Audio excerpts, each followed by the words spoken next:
Nunca no Novo Testamento a questão da homossexualidade é tratada isoladamente, mas sempre em conjunto com outros comportamentos.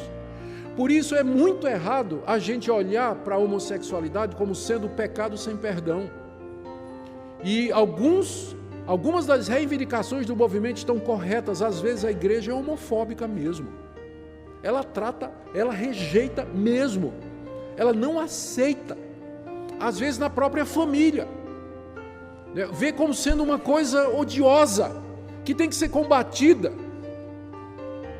A Bíblia não nos ensina que a homossexualidade é o pecado sem perdão. Só tem um pecado sem perdão na Bíblia, que é a blasfêmia contra o Espírito Santo. E a homossexualidade não é esse pecado. Há outros pecados que a Bíblia trata: prostituição, adultério, fornicação, que é sexo entre gente que não é casada, trata com o mesmo rigor. Então é muito errado quando a igreja elege essa atitude aqui como sendo o ápice, o clímax de todos os pecados de imoralidade. Está errado isso. Nós temos que chamar o arrependimento todo mundo. Não é só quem está vivendo nessa prática da homossexualidade, mas chamar o arrependimento o adúltero, o imoral, que vive na prostituição, quem trai a mulher, quem trai o marido, o namorado que vai para a cama. Tem que chamar o arrependimento do mesmo jeito. Homofobia está errado. E nós repudiamos qualquer violência feita a uma pessoa só porque ela é homossexual. Repudiamos. Está errado isso. Porque não é assim que a palavra de Deus encara.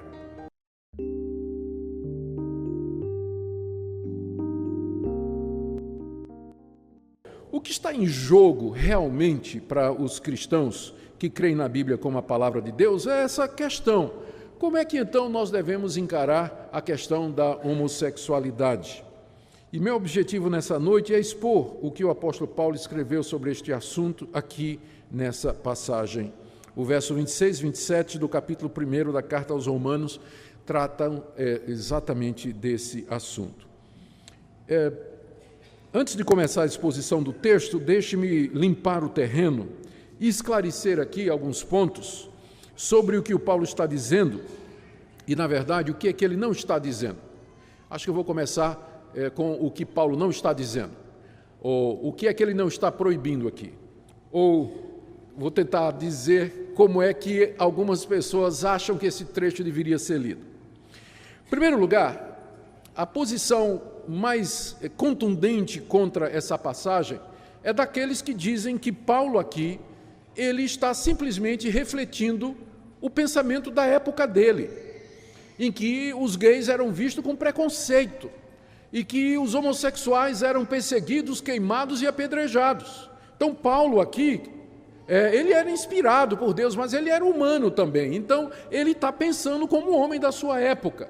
Portanto, isso aqui não vale para nós hoje, porque reflete o pensamento de 2000 anos atrás, quando ninguém sabia direito essa questão da homossexualidade, que é uma coisa que é genética, que, enfim, é inevitável, a pessoa já nasce desse jeito. Paulo não tinha como saber naquela época. Então, ele, como todo mundo, achava que a homossexualidade era uma coisa errada. Logo, essa passagem não vale para nós hoje. É o que muita gente diz.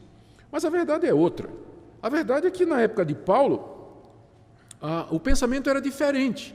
Embora Paulo tenha nascido judeu, ele nasceu numa cidade grega de Tarso, na Cilícia, e era cidadão romano. E a homossexualidade era bastante comum no mundo greco-romano em que Paulo viveu.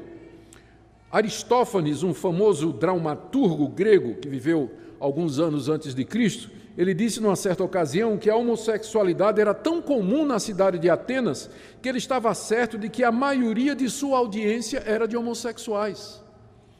Os livros de história nos dizem que dos 15 primeiros imperadores, 14 eram homossexuais. Nero era casado com um homem. Então era extremamente, quando não tolerado, era encorajado. A pederastia, que é o envolvimento de homens com meninos, era vista como sendo uma maneira do menino galgar a maturidade. Era considerado normal isso aí. Então, Paulo não está refletindo o espírito da época, ele está indo ao contrário do espírito da época dele. Ele não está condicionado pela cultura, ele está indo contra a cultura dos seus dias. Os judeus que eram contra esse pensamento eram uma minoria. O Israel e os judeus que lá estavam representavam uma porção ínfima do vasto Império Romano, civilização gigantesca de alcance mundial.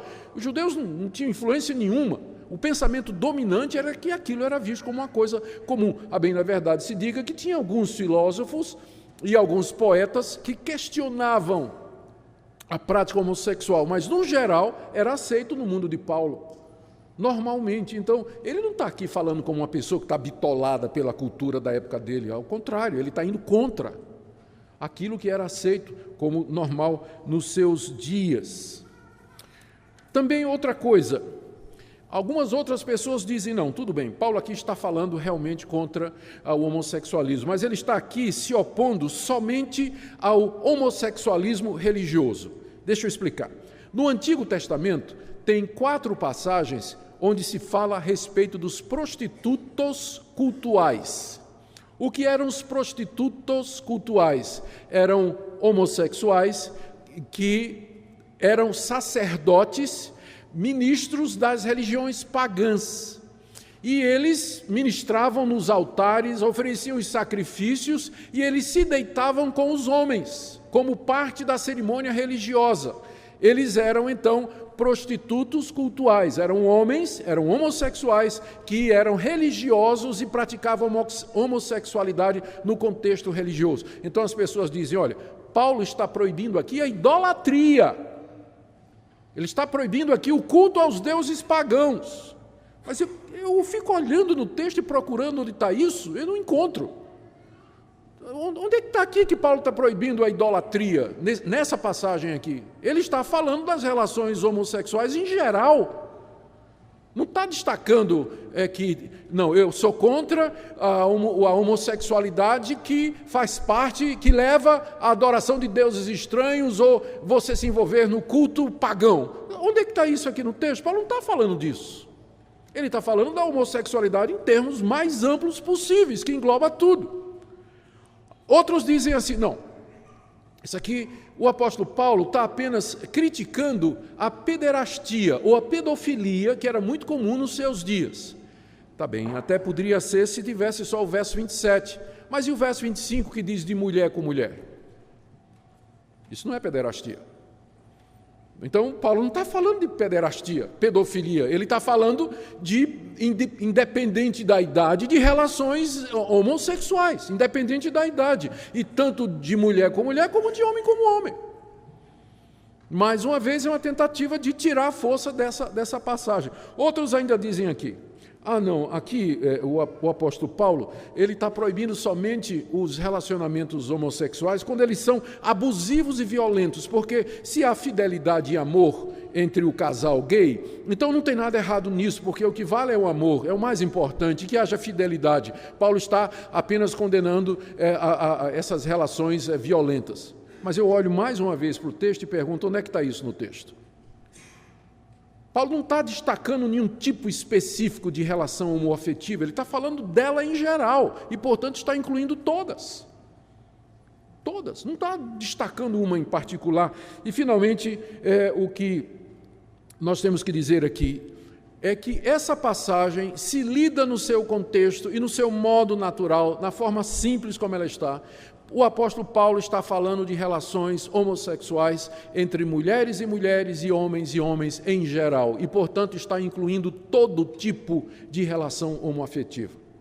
Não está destacando uma em particular, mas está falando de todas. Portanto, a passagem tem uma aplicação global, geral, universal e vale para os nossos dias perfeitamente. Perfeitamente. E é assim que nós vamos tratar a passagem. Então, perguntemos, como é que Paulo considera as relações homossexuais aqui? Primeiro, não há dúvida nenhuma que Paulo considera como sendo uma prática antinatural e, portanto, errada, portanto, pecaminosa. Veja como ele se refere a essa prática. Primeiro, no verso 24, ele diz, por isso Deus entregou tais homens à imundícia pelas concupiscências de seu próprio coração, para desonrarem o seu corpo entre si. Ele está se referindo exatamente ao lesbianismo e ao homossexualismo. Paulo diz que isso é uma desonra para o corpo, o verbo desonrar que ele usa aqui no verso 24 significa tratar alguém ou alguma coisa de maneira indigna, de forma imerecida ou imprópria. E no caso a referência é o meu corpo. Deus nos deu um corpo e Deus criou esse corpo com uma finalidade e com um propósito, que é o relacionamento heterossexual monogâmico dentro do casamento. Então, o que for fora disso desonra o corpo. Ele não foi feito para isso. Você está dando a ele um tratamento indigno. Está dando a ele um tratamento desonroso. Segunda coisa, Paulo se refere à prática homossexual, no verso 27, como sendo uma inflamação na sensualidade. Veja o verso 27. Semelhantemente, os homens também, deixando o contato natural da mulher, se inflamaram mutuamente em sua sensualidade, homens com homens. Paulo chama, então, essa atração de homem com homem e a consequente relação entre eles como sendo uma inflamação. Essa é uma palavra na língua grega que significa um sentimento tão forte que a pessoa se sente consumida por um fogo. O desejo é tão grande que ela está fervendo de vontade, se a gente quiser usar uma expressão mais corriqueira. A versão da Bíblia na linguagem de hoje traz assim: os homens se queimam de paixão uns pelos outros. E essa paixão aqui, que queima, ela é errada não por causa da sua intensidade, mas é porque é mal dirigida. É de homem para homem. O homem deveria se inflamar e queimar de paixão por uma mulher, mas ele faz isso por outro homem. Paulo então considera como sendo uma inflamação, é dirigida, não é? Para o alvo errado. No verso 27 ainda, ele se refere a esse relacionamento como sendo torpeza. Está vendo aí no verso 27? Cometendo torpeza. Torpeza significa uma atitude vergonhosa, ou como é traduzido na Nova Versão Internacional, um ato indecente. Ou, finalmente, ainda no verso 27, no final dele, ele diz que esses homens recebem em si mesmos a merecida punição do seu erro. Então, é evidente, é claro que não há dúvida nenhuma, se você for tomar a Bíblia como ela está e como ela nos diz, não há o menor questionamento. A prática homossexual é vista como sendo errada. Não tem como torcer essa passagem. Aquelas tentativas que eu mencionei no início, que Paulo não está falando disso, que Paulo não está falando aquilo, elas todas caem por terra diante da clareza do texto, da sua simplicidade. Paulo está afirmando com muita clareza: isso é errado. Isso é errado, é pecado diante de Deus. Mas a gente pergunta, mas Paulo não estaria sendo incoerente? Algumas pessoas perguntam, né? Paulo não está sendo incoerente? Porque lá no Antigo Testamento está dizendo mesmo, por exemplo, lá em Levítico, capítulo 20, né, que o homem que se deitar com outro como se fosse mulher está cometendo abominação. Só que essas pessoas dizem, está lá dizendo também que tem que ser apedrejado. Então, não está sendo Paulo incoerente, porque ele está pegando uma parte e deixando outra. Ele devia dizer também que era para apedrejar os homossexuais, e Paulo nunca disse que é para fazer isso. Mas é de uma capciosidade impressionante esse tipo de argumentação, que ignora a distinção clara que o Novo Testamento faz entre aquilo que é moralmente errado e a aplicação de penalidades que estavam relacionadas com a nação de Israel. Então, as leis que manda apedrejar bruxa, feiticeiro, homossexual, menino desobediente, sabia disso? Que tinha uma lei que dizia que se o menino for muito desobediente, ele tem que ser apedrejado, né? Vocês estão ouvindo, né, molecada? O pessoal está ouvindo aí. Tudo bem. Então, antigamente em Israel, né, a lei civil determinava o tipo de punição, mas a lei de Israel não passa para a igreja não é uma nação. A igreja não está contida num território geográfico, ela não tem uma legislação de punir os infratores, não é? Então, aquelas leis do Antigo Testamento que falam de mandar matar e tudo mais, elas não passam para a igreja no dia de hoje. Tem a ver com Israel enquanto nação, mas a lei moral de Deus, ela permanece para sempre. E esse tipo de atitude, a prática homossexual, o adultério, e a fornicação, a prostituição e tantos outros que são mencionados no Antigo Testamento, é uma quebra do 7º mandamento: não adulterarás. E a lei de Deus permanece para sempre. Então, esse pessoal que diz assim, Paulo está sendo incoerente, por que não pega tudo do Antigo Testamento? Ignora de propósito essa distinção clara que nós encontramos na própria Bíblia. O Novo Testamento preserva a lei moral de Deus revelada no Antigo, mas rejeita a lei civil, diz que ela se cumpriu, ela tinha um propósito, não tem nada mais a ver com o povo de Deus. Aí vem a pergunta, por que a homossexualidade está errado? Não é? Por que está errado? E a resposta, quando nós lemos aqui o texto, é que o apóstolo Paulo nos diz que está errado porque é contra a natureza. Não é isso? Você vê no verso 26 que as mulheres mudaram o modo natural de suas relações íntimas. Qual seria o modo natural das relações íntimas da mulher? É ter relações íntimas com um homem. Mas as mulheres mudaram o modo natural e passaram a ter relações com outras mulheres. Então, esse é o primeiro ponto. No verso 27, Paulo, agora se referindo ao homem, diz assim, que eles deixaram o contato natural da mulher. E aí, se inflamaram com homens, e isso aí é um contato não natural. Então, esse é o ponto, esse é o problema. É contra a natureza. Não foi assim que Deus criou. Quando Deus criou o mundo, Deus criou o primeiro casal, e ao criar um homem e uma mulher, ele estabeleceu o padrão do que é natural. Natural é um homem e uma mulher, casamento monogâmico, heterossexual. Da mesma forma que adorar a criatura em vez do Criador é uma perversão da revelação, a homossexualidade é uma perversão da ordem natural das coisas. E é isso que Deus, é essa comparação que está aqui. Da mesma sorte que a humanidade perverteu a revelação que Deus fez de si mesmo e adorou a criatura em vez do Criador, Deus os entregou e, como resultado, eles perverteram a ordem natural das coisas. E deu isso aqui que nós estamos lendo agora.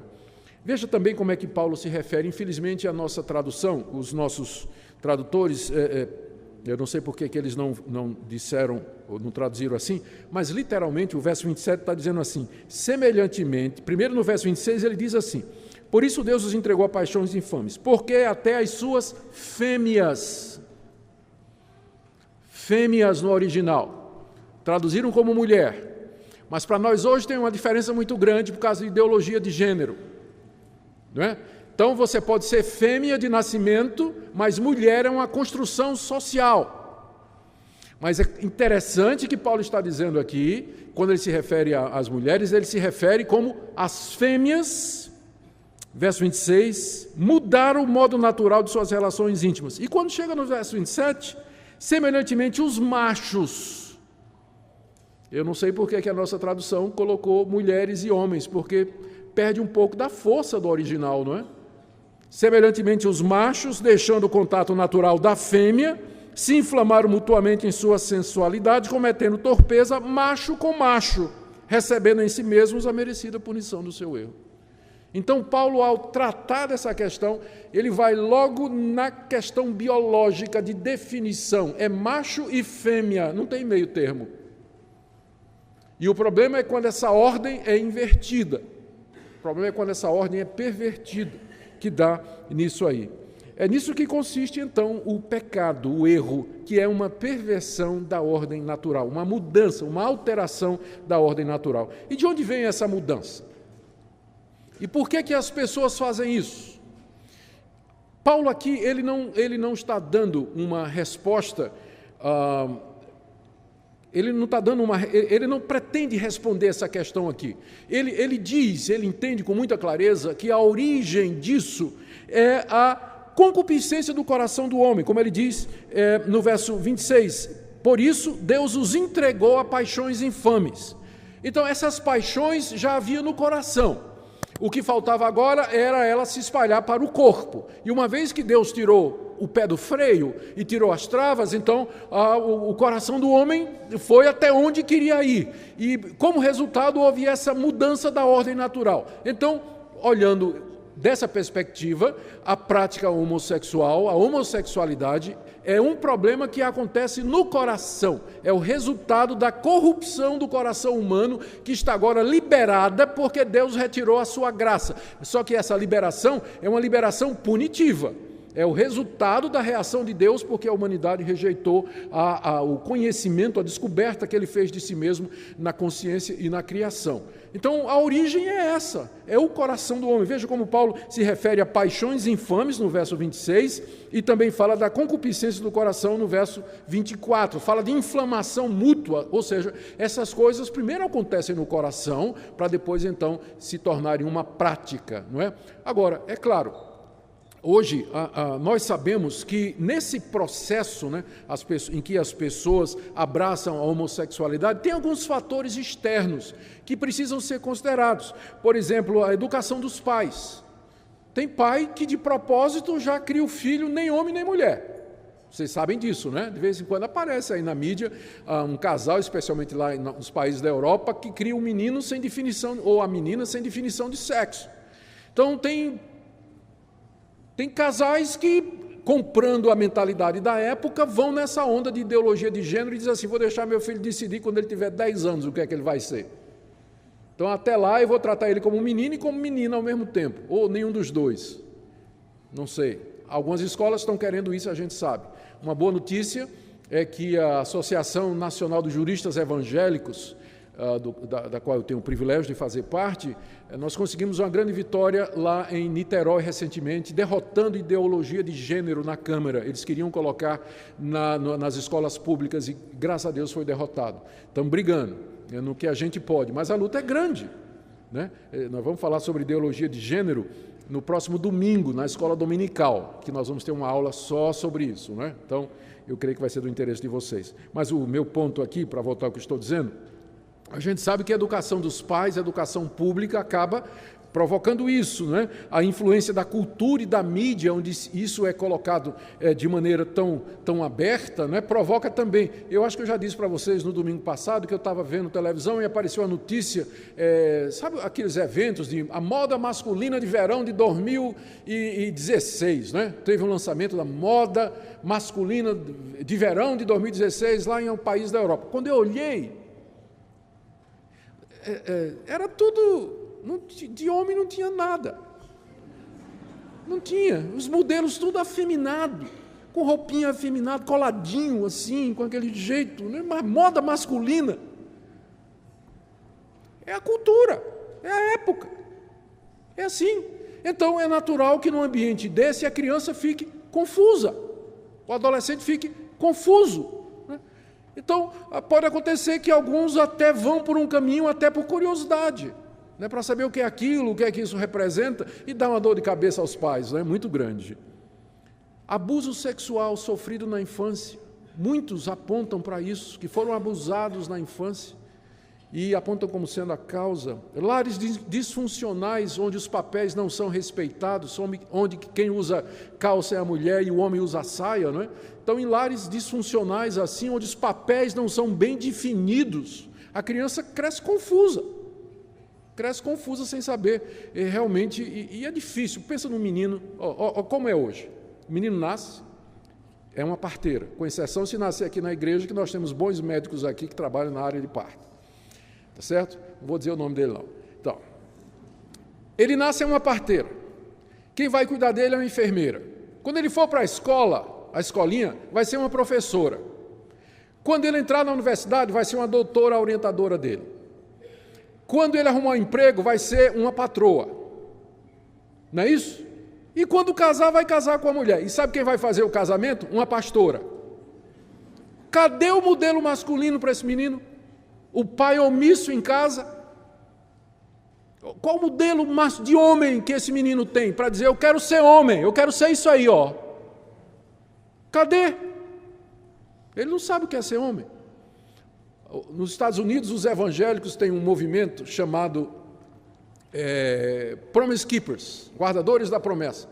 É um movimento muito grande. Sabe qual é o objetivo desse movimento entre os evangélicos? Reunir os homens e dizer, nós vamos dizer a vocês o que é ser homem. Tem que ensinar os homens o que é ser homem hoje. Porque de um lado você tem o machismo, que deturpa o papel do homem, dizendo que o homem é machão, violento, bate em mulher e tudo mais, que é uma aberração, é pecado, do mesmo jeito. E do outro lado, o homem cresce feito um banana. Não tem masculinidade nenhuma. É feminado. Fica sem modelo. E quando tem esses modelos, às vezes é um modelo ruim na família. E o resultado é isso que nós estamos vendo aí. Então há todos esses fatores externos, né? E mais recentemente, e algum tempo atrás, isso já está sendo abandonado, começaram a dizer que isso é um problema, né? Que isso é uma tendência que a pessoa nasce com ela.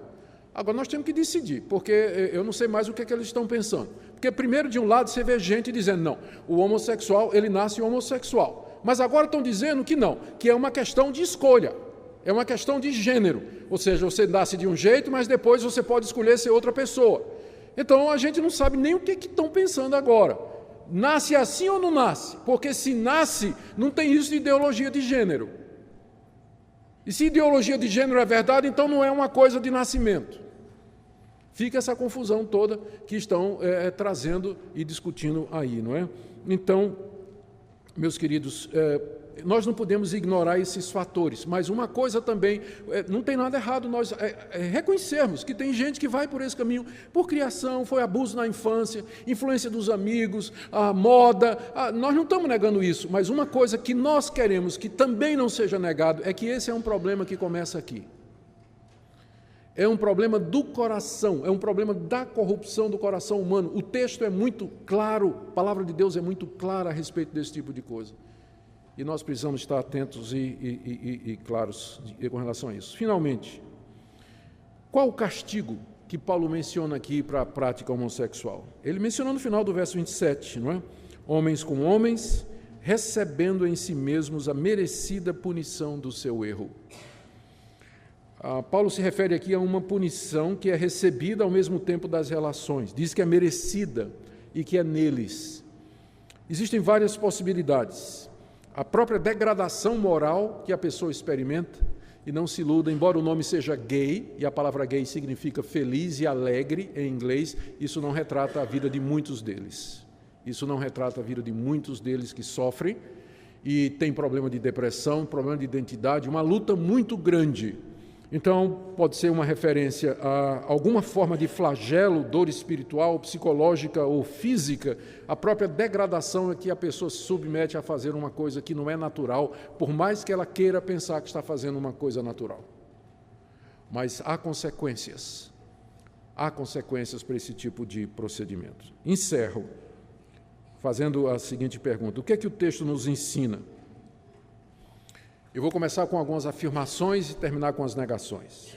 O texto afirma que sexo e gênero são definidos biologicamente, macho e fêmea, são definidos na criação. A gente é aquilo que a gente nasceu. É claro que a sociedade e o convívio com os pais vai nos ajudar a confirmar isso, a amadurecer e sermos aquilo que já somos por nascimento, verdadeiros homens e verdadeiras mulheres. Esse é o papel da família e o papel da sociedade, desenvolver aquilo com que nós já nascemos. Então, nós não podemos aceitar a ideologia de gênero. Segundo, nós afirmamos que a homossexualidade ela não é genética e, portanto, ela não é irresistível, mas é uma decisão que o indivíduo toma. Terceiro, a vasta aceitação, prática e defesa da homossexualidade em nossos dias mostra o juízo de Deus sobre nossa geração. Quarta afirmação: há perdão e libertação no Evangelho. O apóstolo Paulo, escrevendo aos Coríntios sobre esse mesmo assunto, no capítulo 6, ele afirma ter conhecimento de pessoas que tinham sido assim, mas que foram mudadas. Não sabeis que os injustos não herdarão o reino de Deus? Não vos enganeis, nem impuros, nem idólatras, nem adúlteros, nem efeminados, nem sodomitas, nem ladrões, nem avarentos, nem bêbados, nem maldizentes, nem roubadores herdarão o reino de Deus. Tais fostes alguns de vós. Ou seja, Paulo conhecia gente que tinha sido sodomita, efeminado, praticante da homossexualidade. Paulo conhecia alguns, tais fostes alguns de vós, mas vós vos lavastes, mas vós fostes santificados, fostes justificados em nome do Senhor Jesus Cristo e no Espírito do nosso Deus. A mudança, a perdão, a libertação, a transformação.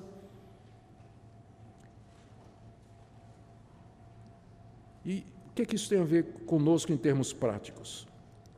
E eu queria que você pensasse nas seguintes coisas aqui, e eu agora estou fechando mesmo, não é? Vou fechar mesmo. Eu queria que todos nós prestássemos atenção nesse ponto. Note que o apóstolo Paulo não está tratando a homossexualidade como sendo o pior pecado de todos.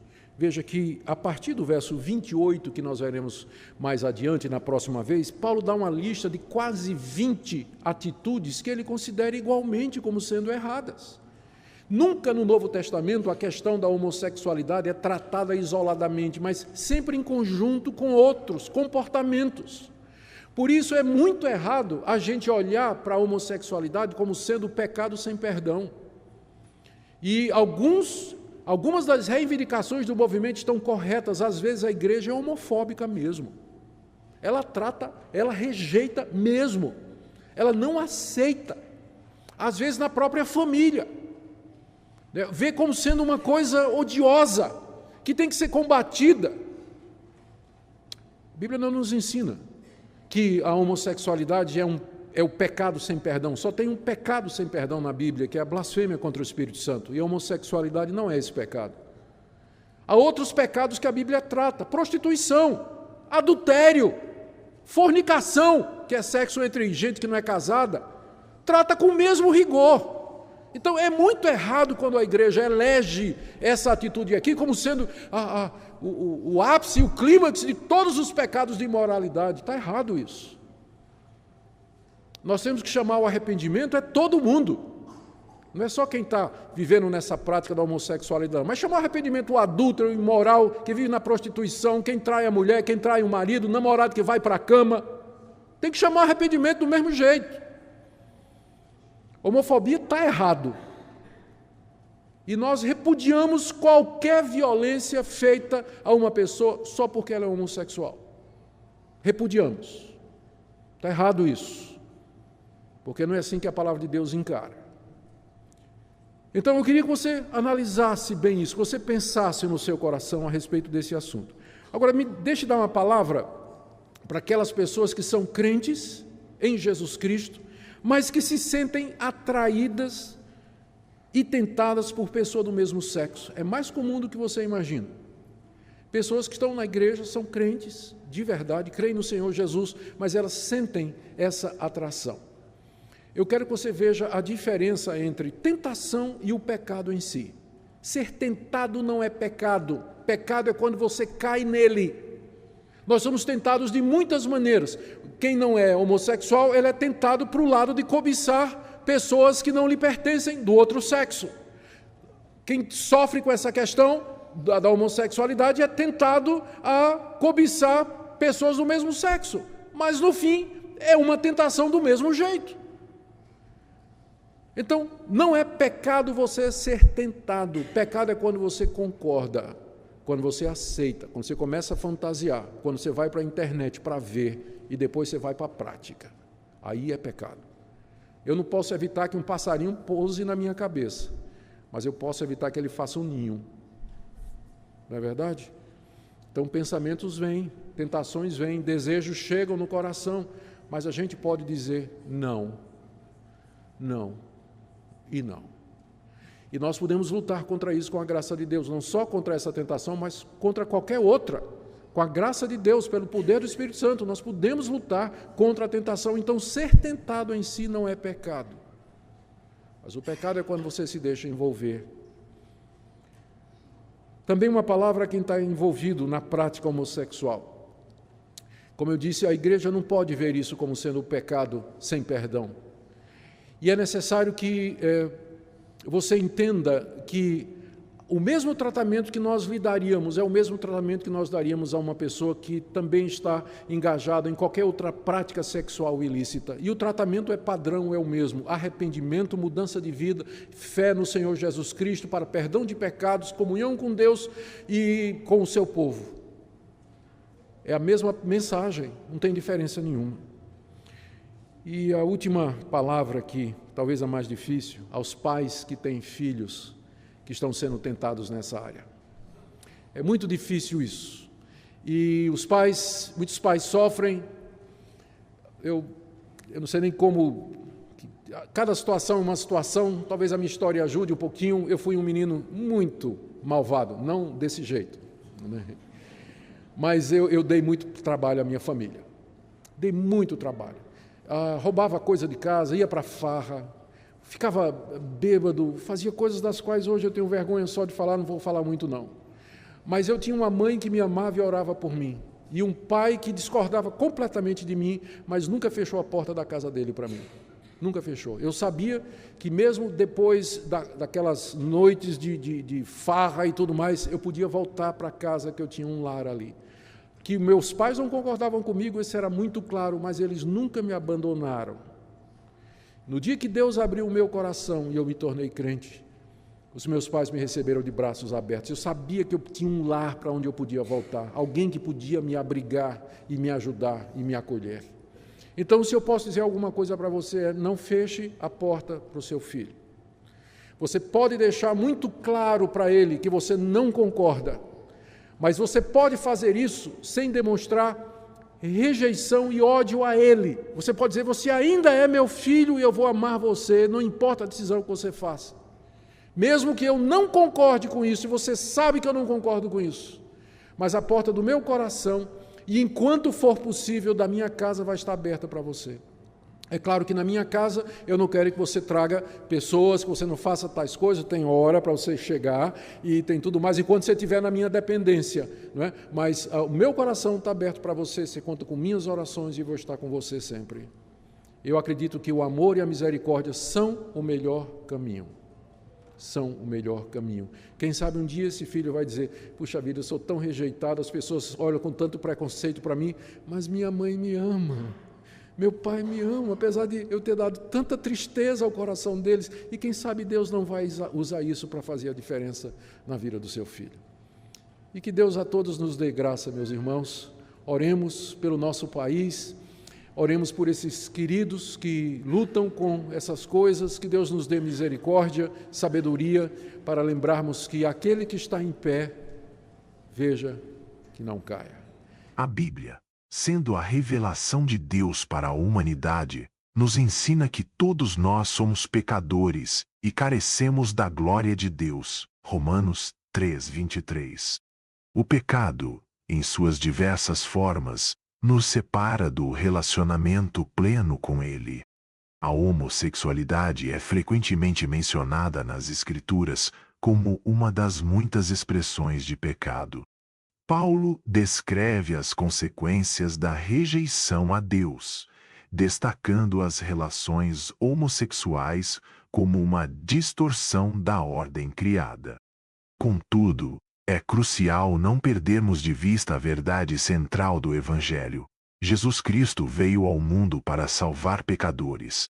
Em 1 Timóteo 1:15, Paulo nos lembra: fiel é a palavra e digna de toda aceitação, que Cristo Jesus veio ao mundo para salvar os pecadores, dos quais eu sou o principal. Isso significa que, independentemente do nosso pecado, há esperança e perdão em Cristo. Não há pecado tão grande que a graça de Deus não possa alcançar. Em sua misericórdia, Deus se revela como um Pai amoroso que deseja que todos venham ao arrependimento. A mensagem de perdão deve ser acompanhada de uma clara chamada ao arrependimento. Arrependimento é mais do que apenas sentir remorso. É uma mudança de mente e coração que nos leva a abandonar o pecado e seguir a Cristo. Em Atos 2:38, Pedro exorta: arrependei-vos e cada um de vós seja batizado em nome de Jesus Cristo para perdão dos pecados, e recebereis o dom do Espírito Santo. Essa chamada ao arrependimento se aplica a todos nós, independentemente da natureza do nosso pecado. E é também importante enfatizar que a transformação pessoal é a promessa de Deus para aqueles que chegam a Ele. Em 2 Coríntios 5:17, Paulo declara: e, assim, se alguém está em Cristo, nova criatura é. As coisas velhas já passaram, eis que tudo se fez novo. Esta nova criação significa que não estamos apenas perdoados, mas também transformados.